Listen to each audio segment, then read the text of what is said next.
అన్న 10 రూపాయలే, 10 రూపాయల నా గోంగూర. అయ్యో 5 రూపాయల. ఈ రైతు బతుకు తెలుసా అనే? ఈ రైతు పత్తి బండి ఇచ్చినా, మిర్చి బండి ఇచ్చినా, చెనక్కాయ బండి ఇచ్చినా, ఏం బండి ఇచ్చినా ఏం ఫలితం ఉంది రైతు కాడ? రైతు బాధ తెలుసానే అన్నా? ఇది ఒకటి తెలుసా? రైతు బాధ తెలుసా? నేను పంట పండించిన రైతు పత్తి ఏ ఫలితం లేకుండా రైతునయ్యి పుట్టినాను, రైతునయ్యి పెరిగినాను, రాయినయ్యి నేను పుడితే రంది లేకుంటుందునయ్యా. పత్తి పంట నేను ఏతే మిత్తి కన్నా ఎల్లలే.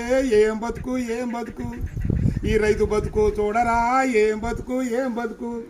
అరే మిర్చి పంట నేను ఏతే ఖర్చులన్నా బూడలే. ఏం బతుకు ఏం బతుకు ఈ రైతు బతుకు, ఈ బతుకు నేను బతుకాను. పల్లెరుగా ఎల్లో పలుగురాల చేరుగాడ పాములు తెల్లల్లా తిరిగి ఎద్దులాగా ఎద్దు నాగి వానగుంటల నీళ్లు దాగి ముళ్ళ కంచాలెక్కి దూకితే గడ్డి మోపే గొంగడాయే పెంటగడ్డే పక్కల ఎత్తుని అమ్మ బతుకు.